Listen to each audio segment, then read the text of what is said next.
was over there doing something. I was like, Caroline, let everyone in. She's like, on this. I come back. Here you all are, silent. Hey guys, how's it going? Good to see your faces. I have just been putting everyone down on the spreadsheet for tomorrow's prize draw just to get ahead. So I'm not rushing in the morning. Because yeah, how exciting though. Lots and lots and lots of you have been completing the homework. We've got quite a few people left to do day 4. Hands up if you've seen the day 4 homework for today. Cool, awesome. It's the scariest one, right? It's the one where you go like, okay, I'm actually going to do this. I'm going to set the date.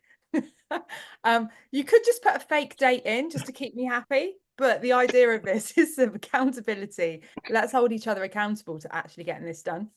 Which You're literally telling people how to cheat your system. What's wrong yeah, with you? I'm just, we're so chilled out and relaxed here. It's Good Friday tomorrow. I'm not gonna hold any prisoners. But yeah, I think it'd be really, really awesome to decide what date's gonna suit you, commit to it in front of everybody, so that we can hold you accountable to it. We'll be waiting for it. I'll be messaging you. Hey, it's that date you said. Where's this live event happening? I want to come. She will not. She is far too busy for that. I will not let you put your time and energy into chasing people up. I won't really. I am so freaking busy. It's mental. We have decided to live stream this. So hello to anyone watching. If you want to come and join us on Zoom and get involved in the Q&A, all you need to do is go to the Rebellious Business Network Facebook group, and you'll see that there are actually 2 things pinned to the featured section. One is a thing that says Q&A in big letters, and another one is an event with Q&A written on it in big letters. So if you click on either of those, you will get access to the Zoom link, and you can come and join us over here on Zoom. What we're doing on here on Zoom is answering anyone's questions, if anyone's got burning questions, and also just to keep this light and fun, do a bit of a round robin and check in with everybody's concept for community. Is there anything that we can do to tighten that up? Anything we can do to support you to get even clearer, etc., etc. So if you're just tuning into this is the Q&A to go with our Thriving Digital Community Masterclass that's been happening all week, where we've been teaching people how to build not just people, rebellious people, the coolest of people, how to build a thriving digital community for their own business. And now we're going to roll into Q&A. So guys, first and foremost, has anyone got any burning questions or any confusions that they want to bring up? If go for it, Tracy. Hello, come on out, my love. I muted and then unmuted. Yeah, my question. So we're on Zoom now. Yeah. And I'm sure some have got the free version of Zoom. Mm-hmm. Do we go ahead and start with a free version of Zoom, or would you suggest that we went for the paid or an alternative? Because I also use Teams, but Teams is a bit laggy sometimes. Yeah, fair enough. And also, yeah, my favorite one is Zoom out of all the options that we've got. I love Zoom, but then I'm a bit biased. I've been using it since about 2017, and so I'm kind of really used to it now. The thing is with subscriptions in general, they all do add up, don't they? So you want to kind of try and keep it as free as possible when you can. One that I wouldn't necessarily cut is Zoom. Reason being is that you've only got 40 minutes. I think it's 40 minutes. It might even be 30 minutes on a free Zoom call. And it's happened to me before. I was live streaming for like a company that had like hundreds of thousands on their email list. And I was running this show for them, and just something had gone wrong with their Zoom call. And it is so embarrassing when the timer comes up. Like there was some reason why basically it hadn't the payment for Zoom hadn't gone through, or there was a problem moving from one Zoom to another. I can't remember exactly what the reason was. It wasn't because the company couldn't afford Zoom at all.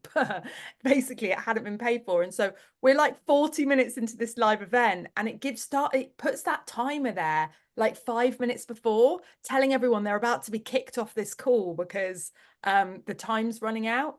And so if you've got an audience that are au fait with Zoom, it will look like you can't afford to pay for Zoom, or do you know what I mean? That's what I would be worried about.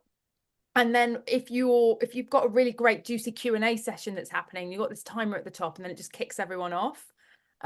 So generally these calls that you're running, these gatherings, like a sweet spot in terms of how long to run them for, it's like an hour, I would say. Like an hour is a good amount of time, because in an hour you can do an intro, a 30-minute something session, and then open up for chit chat Q&A at the end. And that chit chat Q&A bit at the end is really powerful for creating community, because that's where everyone starts to meet each other. Like you guys have just heard Tash talk, like it makes a difference in really getting to know each other. And that's what we want to create. So I would definitely get the paid version of Zoom, just because of that restriction. I think you've also got a bit more functionality with it in terms of recordings as well, which would be helpful. But yeah, that's my take on it. That might be a good question, actually. Essential softwares. Yeah. Essential What would you software. think? What would you think? What are the essential pieces of software that you absolutely need? I would say you need an autoresponder, and that is the email list software. And you can get email list software these days that have landing page builders built into them. So for instance, the one that we recommend for anyone getting started with email marketing is Aweber, and you can build landing pages on Aweber. That's like 20 to 30 quid a month. It's free before your first 500 subscribers. Yeah, it is, but it's one of those where it's free, but actually you don't want to get the free version, because on the free version you've got double opt-in forced. So double opt-in is, in order for someone to be on your email list, Aweber then sends them an email saying, are you sure you want to be on this email list? Click this button to just double confirm that you are happy for this person to email you. So the problem is you've got a 25% to 40% open rate on that first email. So you're immediately losing more than half of your leads, because that first email is, not only that, but they've got to click on it as well, which is even lower figure in general. So you end up losing people. So yeah, 20 to 30 quid for Aweber. Or there are loads of really great all-in-one solutions like Go High Level. There is, more advanced CRM software. You just basically need an autoresponder. MailChimp will do. I just hate MailChimp, a bit of a software snob, but it'll do. Does the job. And you can create landing pages on MailChimp as well. I hate MailChimp. Yeah, me too. Yeah, so there are loads of different options, and there are loads of all-in-one solutions now, which are really cool, where you've got like text messaging and email marketing and landing pages and funnel building and website hosting all rolled into one platform. Someone's saying, Claudia's saying MailerLite is much better than MailChimp, and it's free as well. Perfect. Yeah, so there are some great solutions for that. The thing is that you still need a page builder to build your landing page. So I don't know if MailerLite incorporates pages. I think they're very, very like basic, aren't they? But yeah. Zoom. What else? If you want to repurpose, so we're going to talk about this tomorrow a little bit, because one of the really cool things about running these live events, right? Even if you're a yoga instructor or a breathwork instructor or meditation, and you want to do these like live workshops with people, whatever the content is that you're doing on this gathering, you can take it, that recording of that call, and you can drop it into like an editor and snip it up into lots of reels. So that's another bit of software that can be really cool. It's called Opus Clip, Opus Pro. And that Opus you can put a video in, and it will snip your video up into little reels that you can then put all over social media. And so what I love about this strategy is that you can get absolutely everything you need marketing wise from just doing 1 hour a week of content in terms of that pillar piece of content. So there are the extra bits of software like that. But in terms of basics, someone else had just said Canva. Yeah, Canva, the free version of Canva does a lot, but you've got a lot of watermarks on images and stuff. So if you're going to be using Canva a lot, then yeah, Canva's another good one. My other suggestion, I would say a form. Like it's pretty essential for like clients. Yeah, like a Wisp form maybe. These would be the ones I'd encourage. Yeah, like the form software we use for, those quick win promotions we were talking about today. We use like form software for getting applications in. But if you've got Calendly or some kind of booking system, you can actually add the questions you would put in a form there instead. So that saves you from needing to also pay for form software. But we love Jotform. Reason being is that it creates really great forms that are one question per page, a bit like Typeform, but Typeform is so expensive. It's like 70 odd pounds a month for form software. It's like, what? But Jotform's a lot cheaper.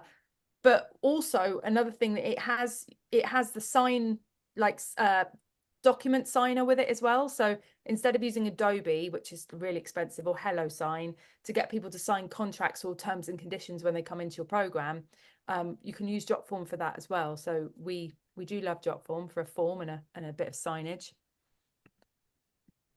I don't even think so I guess like that means Zoom, email, Calendly.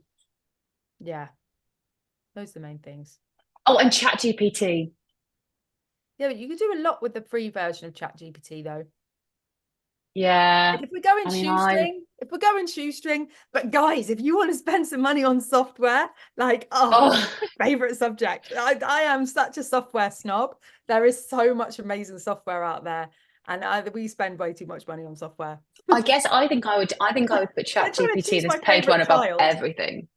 Like I would put ChatGPT above everything. Yeah, it is amazing. But yeah, so trying to choose software, which software is my favorite. It's like trying to pick my favorite kid, you know. It's like okay, so cool. Any other questions? Ant, go for it. Yeah, hi there. You okay? Very good. How are you? Yeah, good, thank you. My question was, when it comes to building the actual like funnel, like the landing page, the thank you page, the email entry questions, what order would you suggest to do that? Because this is where I kind of get overwhelmed and I kind of start everything and don't finish any of it. Do you know what I mean? So what order would you say to do that? My approach to this is basically a little bit like my approach to cooking a Sunday roast. What do I need to do in order to get the chicken in the oven? Okay, chicken's in the oven. What do I need to do next? So I do the bare minimum for the first step. So if you know what the first, second, third step is, then you break down the tasks under each one. Does that make sense? So the way we split this up instead of like chicken, potatoes, vegetables is plan. No, sorry, it's not. It's plan, promote, deliver. Okay. If it's a sales strategy, it's promote, deliver, sell. But for Tribe Funnels, it's plan, promote, deliver. So to be fair, if we had more time, we'd do plan, promote, deliver, sell as well. yeah. No, well, it's because we love to do. It's always thinking in like the minimum. We are planning the sales whilst we're promoting. So it's a bit like, this is why I compare it to cooking dinner, because it's like you got chicken in the oven, now you're on the next bit, rather than getting everything out on the side, preparing it, and then cooking it one by one, and then ending up with a cold dinner. So essentially, when it comes to Tribe Funnel, then when you're setting up, we call this the tech skeleton. It's what do I need to get done in order to start promoting this? So you need literally promotional materials for the first gathering, the landing page, the thank you page, and the Facebook group set up. That is the tech skeleton. And there isn't really an order that you need to get those done in, because you've got to get those bits done before you can start promoting it. But then once you've got that first promotional post out, or that first promotional email, then then at that point you can start fleshing out what's going to happen at the gathering. You can start to think about, okay, so you know they've had that one email to say, here's your tickets, what else can I email the people that have signed up? And you start fleshing it out as you go. And then by the time you've done that one gathering, you've now got a system set up, and then you're into, okay, how can I start optimizing this, make it better? You know, what other emails can I put in this email series? Can I split test this landing page? Can I, you know, improve the header on the Facebook group? Is there another question I can add in? You know, and you just improve things over time.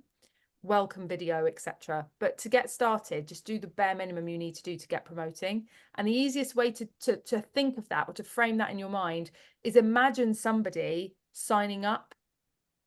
Like, what are the things they need to see in order to sign up, understand and understand like what's happening? Yeah. So that's the way I recommend you sort of organize that in your mind, and then just basically do a big brain dump underneath plan, promote, deliver. of all the things that fall within those categories that you need to do. So plan, that's kind of what we've been doing this week, right? Getting clear on everything. The actual action of promoting, like, so plan what's going to happen, what's the topic going to be, or what's the theme going to be of that first gathering. Promote, okay, let's get the promotional materials out there. Delivering the live event. You can just unpack that a little bit further in a bit of a task brain dump. Yeah, okay, thank you. That makes sense. Yeah, it does.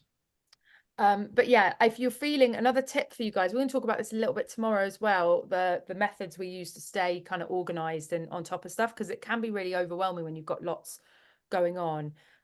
One thing that we love to do is to basically use our adaptation of bullet journal, which is the Rebel journal system, which is where you, every day when you sit down, you have a brain dump. But what I like, a brain dump meaning you write down every task that's in your head that you could do, should do, feel like you need to do, an idea you've got, just every single task that's in your head that needs to be done or idea. And you get this big unruly list down. But when you've got predefined projects happening, like tribe funnel, quick win promotion, launch, speaking at this event, running this sales webinar, you know, whatever this project is that you're running at the moment, get the heading of the project and then do a brain dump of everything you need to do underneath that. And as you start to sort of like, if you do that daily, on a daily basis, you're constantly keeping the decks clear in your mind. You rewrite out the tasks again that you didn't cross off on the previous brain dump that you did, and just keep producing a fresh brain dump. It keeps your overwhelm levels really low and your like productivity levels really high. Cool beans. Emma, I want to come to you next. How are you feeling? I know you were really like having a bit of a tough time with task 2, and then you produced that stellar document that was super clear and I loved it. Like, how are you feeling now? Thank you very much for that feedback. I wasn't sure if actually I'd hit the nail on the head, but I got some really nice feedback, which was awesome. I am a perfectionist in my brain. Like, I'm an ADHD, late undiagnosed, so I'm still coming to terms with that. And so if someone pitches to me and I go, oh my God, that's so good.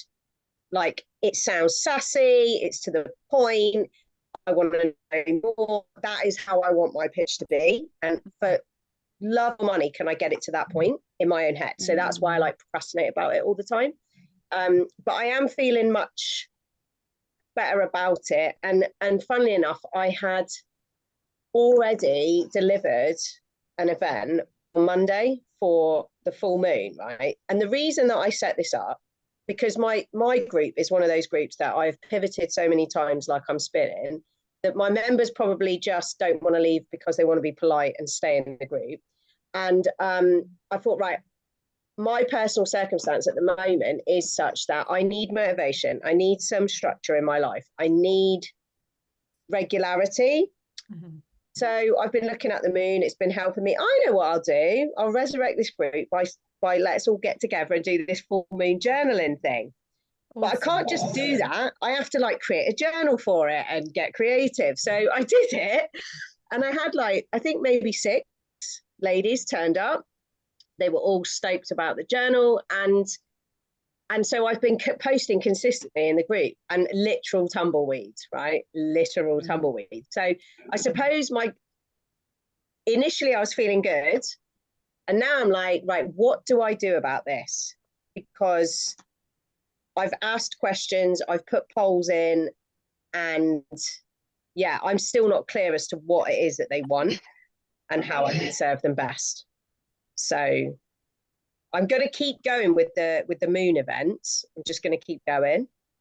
It's obviously I've only done one, but yeah, in terms of trying to resurrect it, given my new focus, like, how do I go about that? So talk us through, like, because if you're saying you've pivoted a lot, have you pivoted really far? Because I thought you were confidence coaching for teenagers. Right. So that when I first started my coaching journey, that is what I came to the table with, right? I wanted to make my group urban fit. My vision has always been to make it like a social enterprise, social franchise, CIC, whatever, right? Big, spread out, global, let's rule the world. And then I was kind of made to think, well, in order to do that, I need to be making money first. So I was like, so I doubted myself completely and went, okay, let's focus on women then, because they've got financial clout, you know, they've got money in their pockets. And it was working okay, but I wasn't really getting coaching clients from it. You know, I was putting a lot of effort in. Always still having teenagers here on the right-hand side. Then what else did I do? It's always been same sort of people, like women and girls. And now I'm like, right, I know that in order for me to make Urban Fit big and successful, that I need to get mums on board, but mums that are like me, mums that are, you know, have had the same challenges as me, that are maybe 6 months, 12 months behind me, perhaps midlife, you know, challenges with children, home, blah, blah, blah, blah. And I still think that that is a good way to go. But it's getting these mums on board, because the two things are separate, but there's a bridge in between, if that makes sense. I know I can see that more clearly now. The CIC is like, that's in the making, it can stand alone. And then the traction that I have with mums will generate the interest, where they'll go, oh yeah, she's amazing. Like, oh yeah, if you want your girls to work with anyone, get them to work with her, because it's all about, for me, it's about getting women to bring out their inner child, connect with their inner child in a safe, happy way, so they can understand their own teenagers better, so they can understand their own daughters better, and therefore be a better parent and enjoy life more. Yeah. So that's where I struggle with the messaging, see. Yeah. And I hear this push and pull between mum or teenager, and it's like, it's quite a common thing, right? Where it's like, well, mum's the one that's going to be actually the purchaser, but it's the teenagers that I want to work with. And I think that in and of itself can be a bit confusing. I actually really like the idea of creating content for mums, enabling mums to have a better relationship with their teenagers, and then making it really clear that you work with teenagers too. Yeah. The reason being is I think you're going to attract the kind of mums that would invest in their teenagers, whereas you might attract like Matildas if you're just going for teenagers, where you've got this teenager that really wants some support but has like a set of parents that just aren't invested.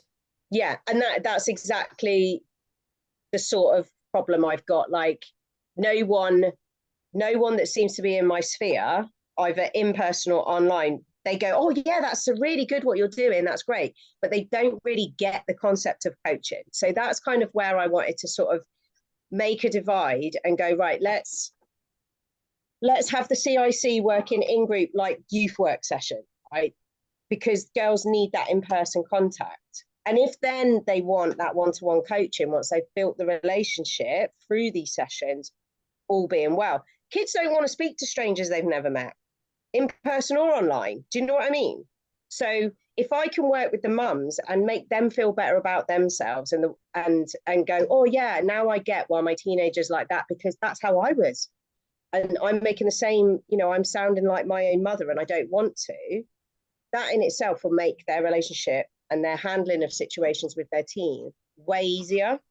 And as a result, they might go, actually, daughter, you could do with having a few sessions with her. So look, I think of course, like there is some work to do here in digging in on the clarity you've got around what your product is. Like if you were really clear on that, then it would enable you to have clarity everywhere else. And that just is, you know, just the way it goes. I think this is more for you and niching down stress than it is, you know, a community building thing specifically. However, what I will say is that I know if you just start taking action through talking to people and through trial and error and through testing things, you're going to get clearer and clearer and clearer. It's Yeah. really hard to get clarity in the preconception place. You've got to kind of get Yeah. your hands dirty, talk to people. And you have been doing that a lot in general anyway, through the people that you talk to, through the people Yeah. that you've worked with, through the conversations and connection that you have been having. And I think it could be a simple thing to just go out there and say, guys, what is it that you want? I want to support mums in this way. Would this be helpful? Would that be helpful? We have a quick win strategy inside our academy called Avatar Interviews. You've probably heard of it, Emma. We've gone through this with you before in the past. Refresh me. Avatar Interviews, where you go and get a load of mums and you interview them, do some market research with them, and find out from them what they want, and then craft something for them. But I would say, like, just start with an idea and roll with that idea and stick to that idea. And then take the feedback that you're getting. And this moon thing, perfect way of doing that this week. You got 6 ladies on a call. Okay, right now the group is tumbleweeds. But if you think that the moon thing is in relation to what you're just saying there about mums and teenagers, I would carry on with that, or carry on with that similar themes of that. And what will happen is there will be a tipping point. You're not necessarily going to get shitloads of engagement in the first week of reigniting a Facebook group. Yeah. What you need is a posting purpose. Like, what is the thing that they can contribute to the group? Make them aware of that, and just keep doing these calls. And what will happen, we saw it in Rebellious Business Network, that after a while there was this tipping point of, like, it was me engaging all the time. And then as there started to become more members in the group, and, you know, therefore a higher number of loud members in the group, what happened is that this tipping point happened, and we started to see a lot more engagement.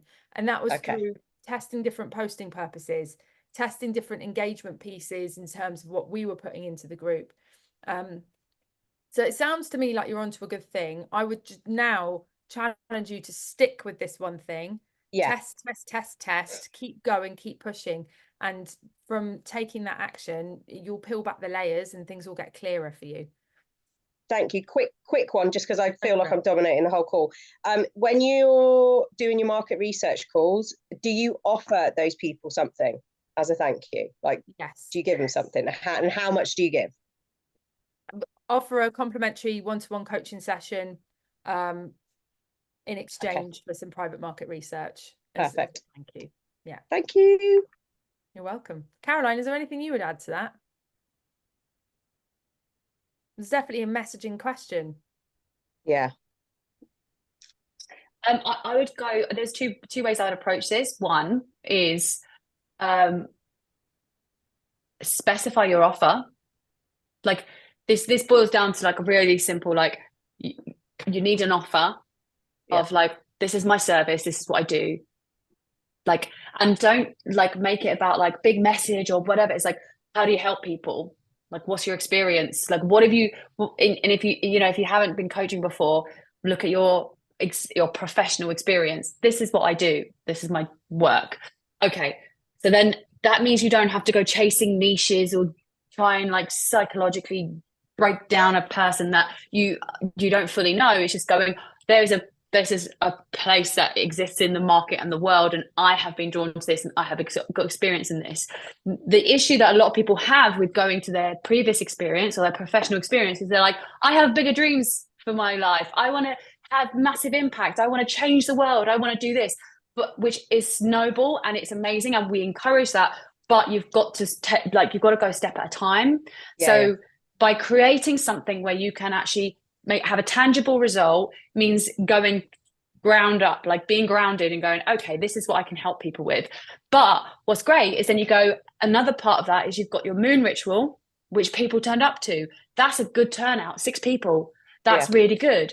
So there'll be a part where there's a synergy between the two. Like you can talk about moon rituals and people want to turn up for that, right? That's what you want to do. You want to pursue what works. That works. People turned up. So run it again, but make offers for your service. Like those two things, like they need to somehow meet in the middle, but you cannot make them meet while you're living in an imaginary realm where you're not testing or trying anything out and you haven't got any experience that anything works. So look at the areas that are working. The moon ritual works. You've got experience in a specific area. You don't need to conceptualize anything bigger than that to start with. And eventually, and that's how you get traction, by continuing and repeating stuff that works towards a big picture goal. My advice. Thank you. That makes sense. You're because actually, facilitating conversation is something I'm really good at, with teens.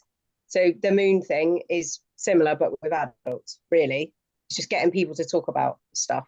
Yeah, And sure. find their own solutions. So Perfect. Awesome. Thank you so much. Well, it looks like you need to set the date for the next one. 8th of April, already in. It's already in. Woohoo! Make sure you promote it in the. Well, I don't know if you can. Never mind. No, I can't. Moving on. But thanks. You can talk about it Put your though. hands up. Come on out, my love. Hi. And just on what Emma was just saying, you mentioned that people don't really grasp the concept of needing coaching. And I coach, but actually something that people come to me sort of asking for a friend is one of my 4 sons, when he was 5 years old, was wrongly diagnosed with epilepsy after a brain scan. His brain was freezing. And we actually, with no drugs, we stopped his brain freezing by repairing his gut flora. Now, if I'd gone into groups and saying to mums, oh, has your son got epilepsy? Well, what you need to do is repair their gut. No, because they don't know what gut flora is. They don't really know what you're talking about. And it was only after a shit ton of research and trying all of the different things possible that we discovered that that was the magic bullet. It literally just, within 3 weeks, stopped his brain freezing. So when you're saying you're really good at facilitating, I really think if you can give an example, like in a few seconds, I say, I stopped my son's brain freezing and I reversed a diagnosis of epilepsy. They're like, well, I know someone who's got autism. My son's got autism or something, or one of their friends has.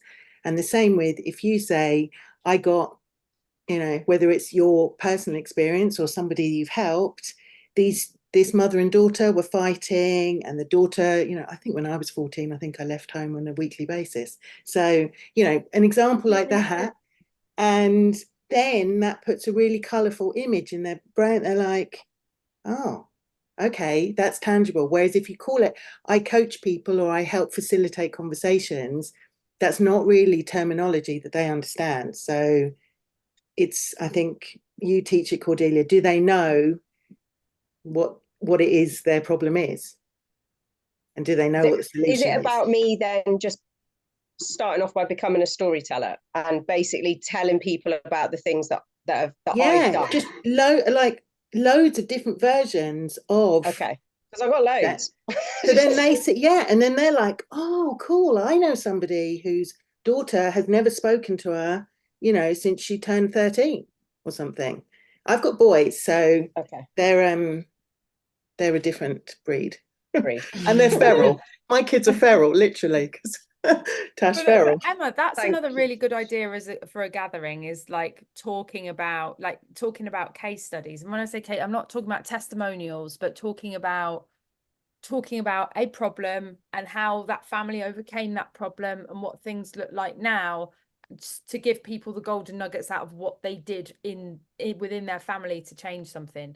There's so many ideas here. And I'll tell you something else as well. Once you get on a roll with this, you become like an ideas machine. It actually gets hard to stick with one thing, because there's so many ideas and so many things that you could do that it's so that's why you need that brain dump. Keep jotting every idea down and just put it in the book without feeling like you need to execute everything.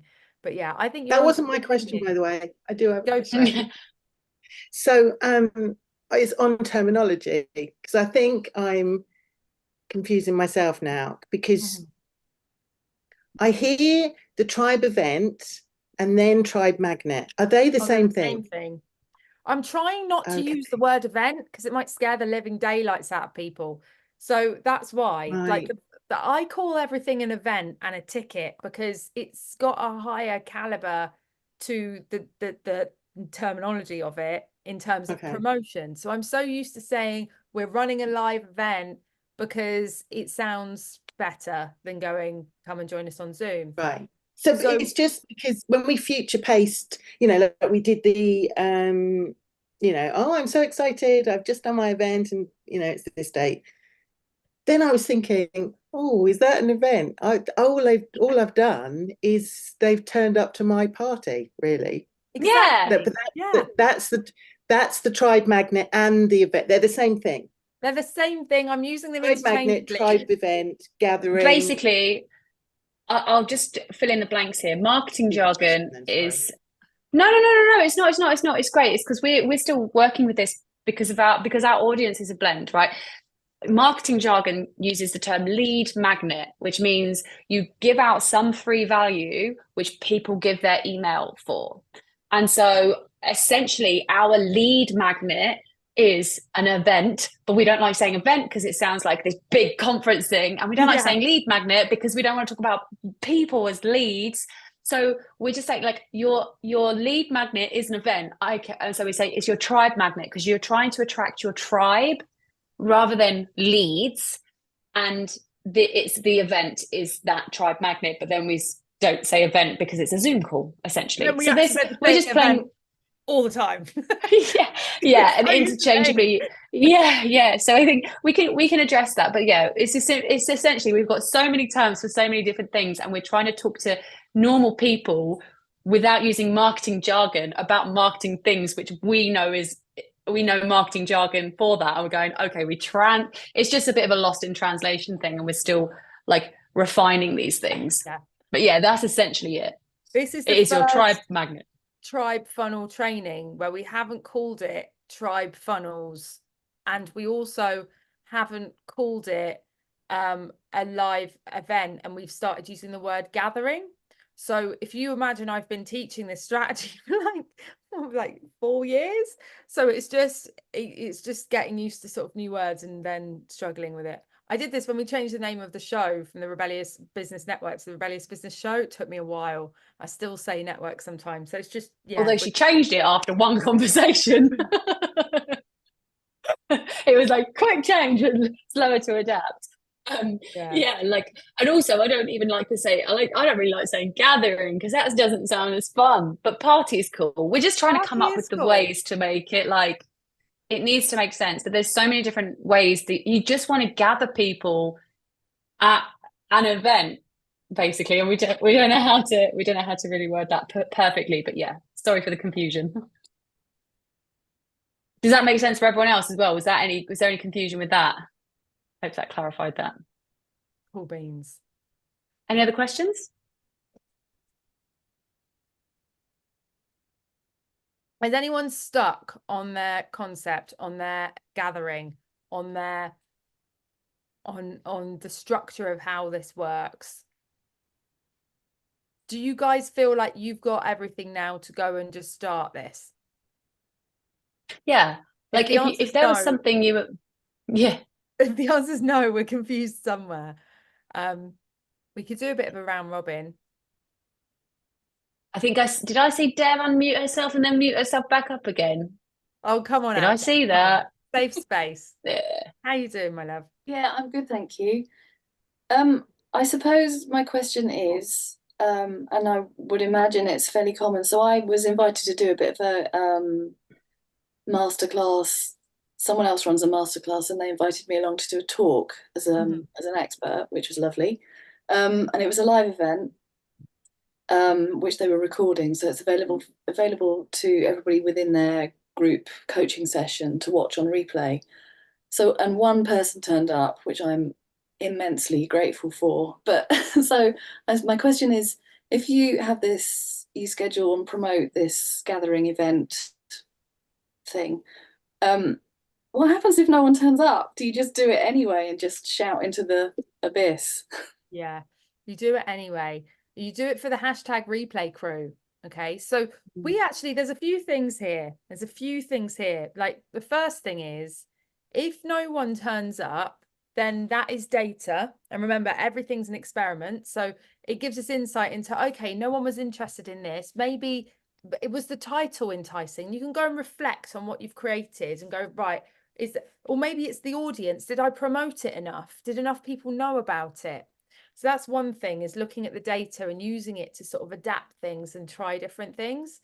The other thing is that what I love about this strategy, like, it really makes me so freaking excited. And I can't even talk to you guys about this too much in the beginning, because I'm like, I don't want to overwhelm the life out of them.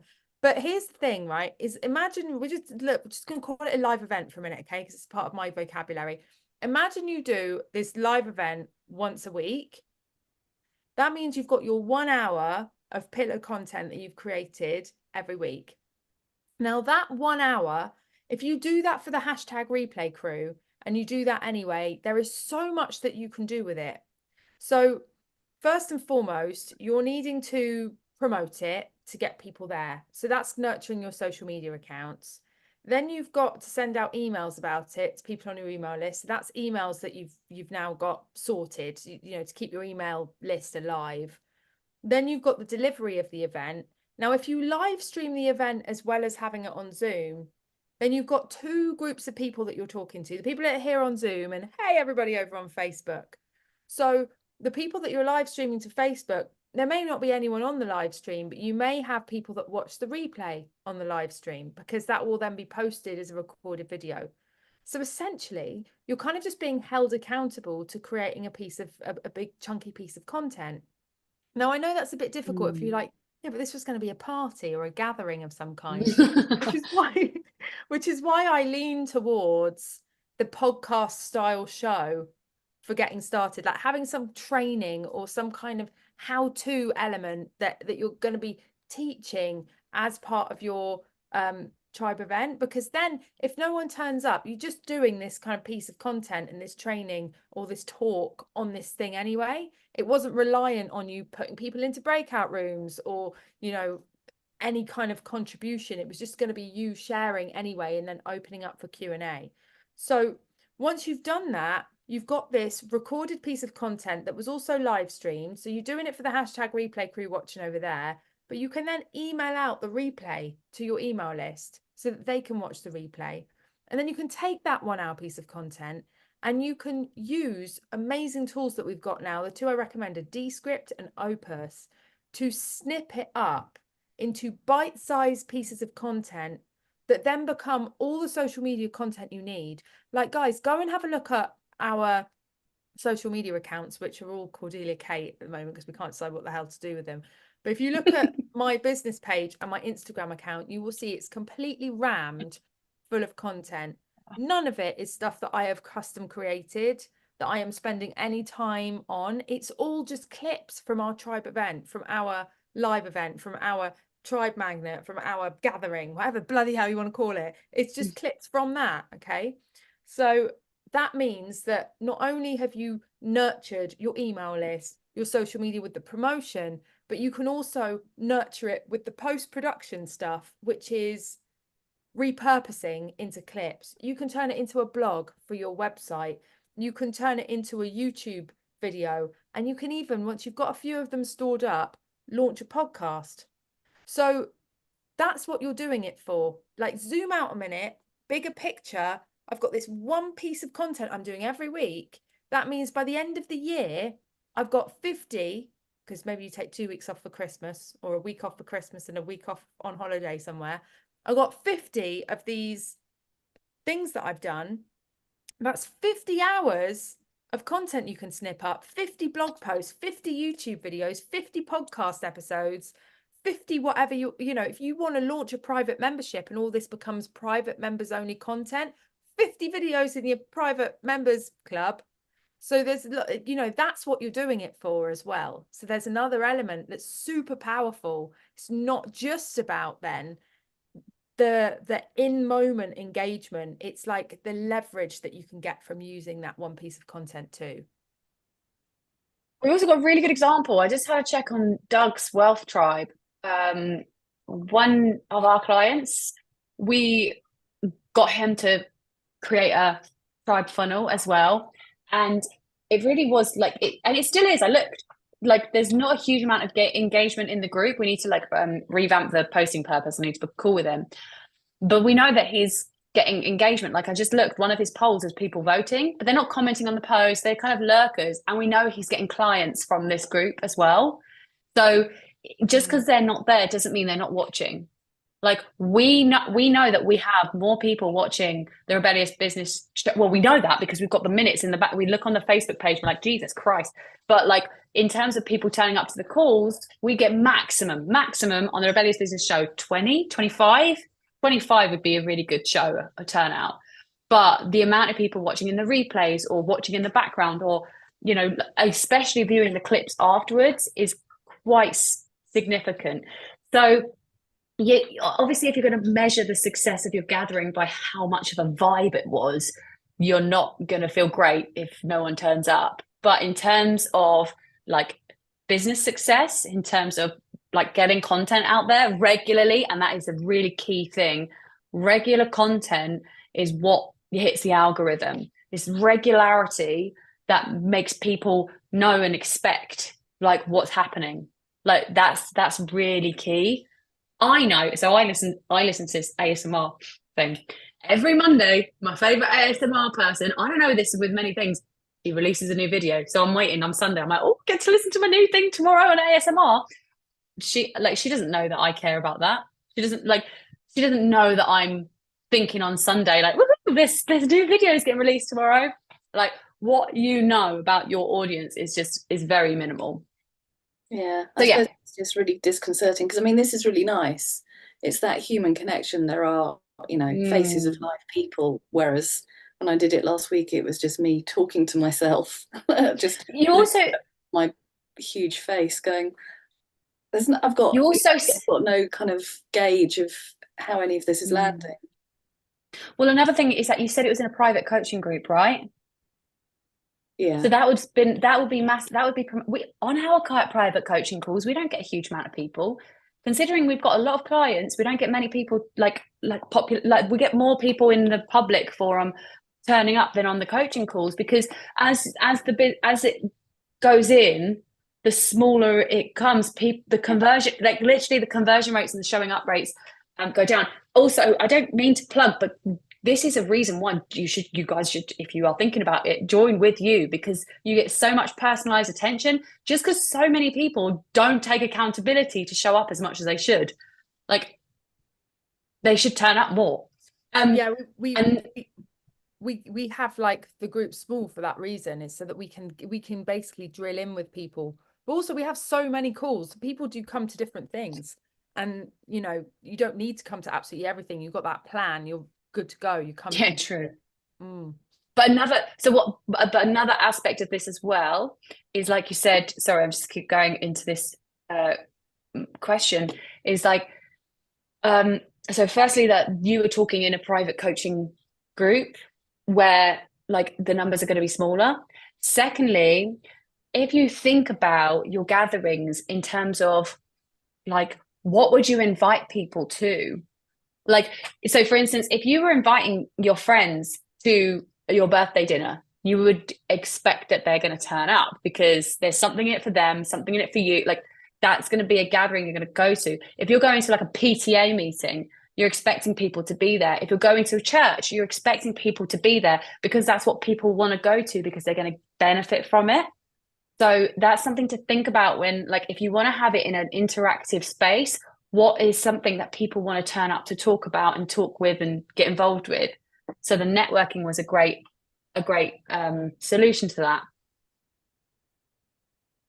that. Caroline, did you answer the question in the chat? I just had to leave the screen for a second. No, because you said Emma said, sorry, I may have missed it, but can you clarify the posting purpose, please?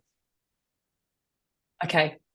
So posting purpose is basically an incentive for people to contribute content. So I like to think of it as like, so you want your group to be really populated with other people's content, and like you want the community to really take hold of the content.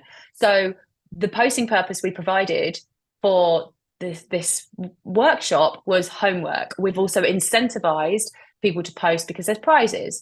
Now you can't always offer out prizes, but you can think about what would be a prize for them. So for instance, we have the Rebellious Business Network. People go to networking to meet people. People don't meet people because they're shy. So we've created an introduction template, which goes out in an email to them, which tells them what, like, you'll see it in, if you go into RBN, you'll see what I'm aspiring world-class X. Like, people will say this. They've got that from a template that we've emailed to them to introduce themselves. I'm so-and-so, I'm an aspiring world-class XYZ. And then they fill out a bit about them. We've taken out the obstacle of them to post, because we've created a template, and the incentive is to get themselves out there. Another thing we have is, well, we have the connection template as well. So a posting purpose, I had a posting purpose, which was in my group, which was a 10-day ad challenge, which was like one that blew up. I was really surprised about that. Basically getting good at producing adverts. Everyone was posting their adverts into the group every day, and then other people were commenting on them and going, oh, this is great. And it was like, well, okay, this really created a sense of community. Yeah, and people interesting to each other's thing, right? And it's, yeah, we've seen that in this challenge. I don't know if you've noticed, but we haven't really given that much feedback on the things, but you guys have been like, you know, supporting each other, and that's what we love to see. I mean, that is just how communities work. Sorry, and something to well, something to clarify with that is that, but prior to me really doing that, it was called, my group was called Copywriting with Caroline, and I was like, this is the worst name ever. I just don't know what else to do. I don't know how else to put it. And then I realized that people were specifically looking for support with their ads, and they had like an issue with fluffy messaging. I then created, like, it became the Launchable Ad Lab. So you came to get your ads refined, the message of your ads refined. And that meant that the posting purpose was to post your ads and to try and do a 10-day ad challenge. So this all evolved by seeing what worked. This kind of plays back off the point I made earlier, Emma, is that, like, I was just posting consistently, to like showing up for my events and trying to figure out what people were wanting. Luckily, I did have people turning up, but you did as well. And then with time, I tested this thing out, and it went really popular. And that formed the concept of my group, or I'd say solidified it. That's really helpful. Thank you. Yeah. As soon as you started explaining it, I was like, oh yeah, I thought I'd missed something. And then I got I get quite passionate about the old posting purpose. It's like one of my favorite topics. Yeah. No, but it makes sense, because that's where a lot of people, well, I'm going to speak for myself, but that's where I struggle, I think, is getting getting the engagement. So getting clear on what the purpose is for them to post. Yes. Flipping it. Yes. That makes sense. Yeah. Yeah. It's got to be an incentive. Yeah. Why would posting benefit them? Okay. That makes sense. Yeah. Thank you. Caroline's really, really good at posting purpose as well. Like, I was just on with someone this morning and got them booked in for posting purpose hot seat session with Caroline, because she's just so good at coming up with posting purposes. Like, it's really, really awesome. Like, our posting purpose in the Rebellious Business Network was promote your business. That was it. Like, promote your business. But Caroline's basically revolutionized that by coming up with specific ways in which people can do that and making it really clear. And that's kind of what it's all about. So, you know, if you're in Rebellious Entrepreneur Academy with you, if you're in RIA with you, then you can book into a hot seat, and Caroline will spend half an hour with you clarifying what that posting purpose is. Again, it's just something you can test and put out there and see, does it get engagement? We've had many that we thought would be great and haven't been. Have to say, all the ones that Caroline created have been an absolute hit. She's very, very good at this. I will say as well, Emma, and also just besides with you as an example from this, I'm now going, I keep hearing a lot about people wanting to know about posting purpose from interacting with people on these calls. And now I'm going to go and create content about posting purpose, right? Like that, there's 9 people, well, Cordelia, 2 of them are me and Cordelia. So there's like 7 people here, but I'm already like, oh, okay, I've got some ideas to add value and to create more content for people just by virtue of connecting more. So like you'll find that the more you connect and the more you show up, like you'll find more evidence of what the right path is. Which, by the way, was really hard to do when we used to run YouTube ads to an evergreen funnel and never actually spoke to anyone that was becoming a client ever. and we'd just be guessing like what people wanted and what people needed. Like this tribe funnel strategy really takes the walls down between you and your audience. Like it really allows you to get in the trenches with people, build relationships with them, find out what it is that they need.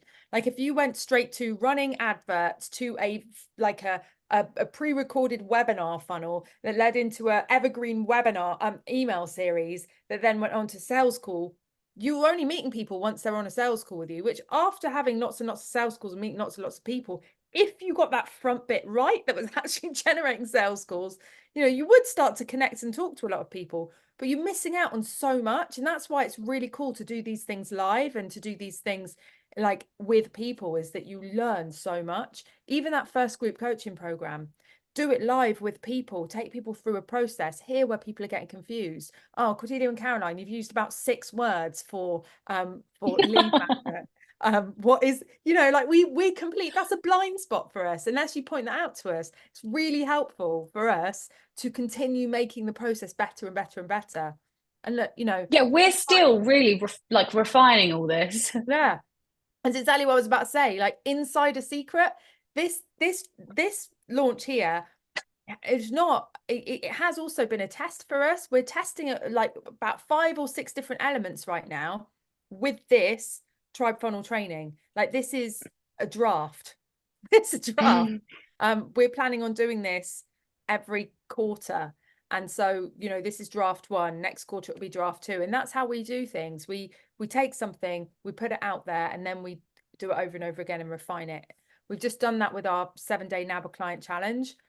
This time round, 3rd time round, it was freaking epic. Like it was so good. And so it's just, that's what it's all about. Get in there, get your hands dirty, put something together, and then just keep refining it. Headphones are dying. Oh, we've got a question from Claudia about the @everyone tag. Let me go. What do you feel about the @everyone tag in posts when starting? So I would try and envision your community as real people that you're connecting with. You know what it's like when someone gives you a DM script to put into practice, like a script is like of a direct message to send out to people. It starts to feel a bit real once you start actually typing this message into the chat box. Then you're like, should I actually send this message to this person? Okay, this actually sounds a bit off. Okay, what would I actually say?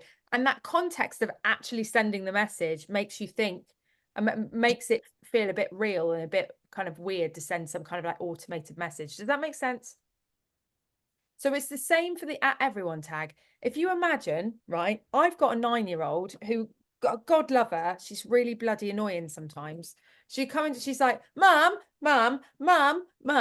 So the @everyone tag can be a little bit like that. It's like me going, Tash, Stu, Ant, Claudia, Tracy, Deb. I've got to keep going now. I don't want to leave anyone out. Emma. Right. So like, we just don't want to be like that, essentially. So what I love the @everyone tag. I think it's really great. I think it's a really, really good tool that we've got. If you don't know what it is, it's where you can tag everybody in your group at once so that everybody gets a notification that you've tagged them. Now, it doesn't necessarily tag absolutely everyone. Some people will have notifications turned off for the group. Some people will be really dormant in the group and don't receive any notifications for the group whatsoever. But it's really good at getting the people that do engage with the group notified about something. So I wouldn't use the @everyone tag in like sales promotions. Does that make sense? Like I just wouldn't. I would use it in things that I want everyone to know about. I'm like, oh my God, this is really like important. Like, how can I notify everybody about this? This is full of value. Like they need to know about this. So I would use it like @everyone. I've managed to get us a discount for tickets at AdCon. So if you're thinking about going to AdCon, like you need to know about which this. we have done. Which we have done. That wasn't a lie. So things that I'm like, oh my God, I need to get, and it's honestly a constant battle. We got all these people and I get told like, oh, I wish I knew about this event, or I wish I knew about that thing, or oh, I wish I knew that you were doing this, or I wish I knew about that. And I'm like, Jesus, like I'm trying so hard to notify, like we send emails, we send text messages, we put notifications in the Facebook group. So for me, it's for that really important stuff that everyone needs to know about. And we Like, still get the odd person who's really angry about us texting them. Although, to be fair, we did find out it's because someone gave us their number who no, we had one man email in saying, basically threatening to charge us £125 for every text message we send if we don't stop texting him. But then when I looked him up, he's not in our system. And then I realized that someone who is in our system had put the wrong telephone number down, and that this random bloke was getting texted by us every 5 minutes, not every 5 minutes. But this guy was getting lots of text messages from us because it was like networking day and he had no idea what it was about. And he was like, my consultancy fee is £125 an hour and I will be charging you £125 a message if you do not stop messaging me. I thought that was pretty funny. But yeah, it was like one of our rebels who had just put the wrong telephone number in on purpose or by accident. I reckon they must have known. I bet they've done it everywhere. This guy. Do you know what? My 10-year-old, she's actually 11. My 11-year-old, right? She gets text messages from a She was 11 ages ago, mate. I know, she's nearly 12. She gets text messages from a doctor's surgery in London about like needing diabetes updates and stuff like that, and they've got the wrong person and they won't take her off the database. It's very annoying. But yeah, this stuff happens, is what I'm saying. So yeah, at everyone, cool. very Have we got important any things. Yeah, for very important things that you need people to know about for their benefit, I would say. We barely use the at everyone tag, do we? I use it. Oh, okay. I use it. God. I'll use it more often. Didn't know we could. I do use it from time to time. I don't use it as much as I see other people using it, but I do use it sometimes for the really important stuff. The creme de la creme of stuff it gets used for. Any other questions? No? Well, you have until midnight to get all 4 tasks in the Facebook group. How are we doing with that? Any of you guys got any tasks missing? I can look you up on my spreadsheet, actually. Yeah, I've got some missing. I'm 2 days behind, I think. You're not 2 days behind because you just haven't done it as and when. Yeah, So it's all due by 2 days midnight. behind. It'd be Saturday. Okay. Yeah, It'd be Saturday. It's due by Saturday. midnight.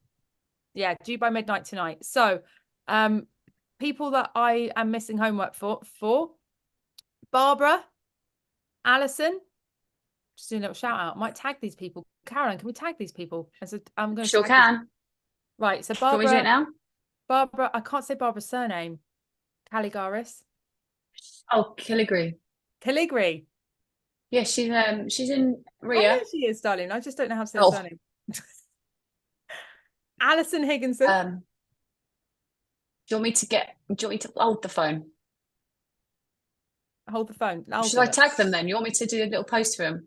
A little post. No, I just think in the live. Alison actually put something in the group saying that she's really gutted, but she's got to cover somebody. She's doing 2 jobs and she couldn't. Oh, bless her. Okay, But I don't know which Alison that is. I just know, I remember seeing. Yes, there was an Alison. I remember. We've got one Alison on the challenge, so that's cool. Right, Emma, not going to tag you because you're here. Sam Sullivan has completed everything. Sarah Elizabeth Jones has got 1 to do. It's the easy one as well, especially as I'm pretty sure she's already running a tribe funnel, so that'll be like next week, won't it? Deborah Jenkins-Jones has done everything. Julie Sutherland, we are missing 1 from you. Claudia, just missing 1 from you. Although you might have just put it in actually whilst we were on the call. Did I see that? I think I might have seen that. Multitasking. Laura Hunter. Yes, she did. Got 2 missing from Laura Hunter. Ant has done all of them. High five, Ant. Neely, missing 2 from you. Katie Jane R. Scott, missing 3 from you. Alex, another surname I can't say. She's one of ours as well. This is shameful. I need to get everyone to send me voice notes of their surnames.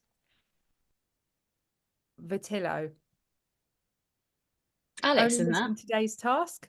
Stu, just missing 1 from you. And Deb Murray, got them all in, girl. Well done. High five. Smashing it, guys. So last wrap up of things to get done in by midnight tonight. Tomorrow, we're going to go through Tash, yeah, Tash, did I not say your name? Yeah, I got all 4 from you. Boom. Go on, Tash. Go on, Tash. Smashing it, Tash.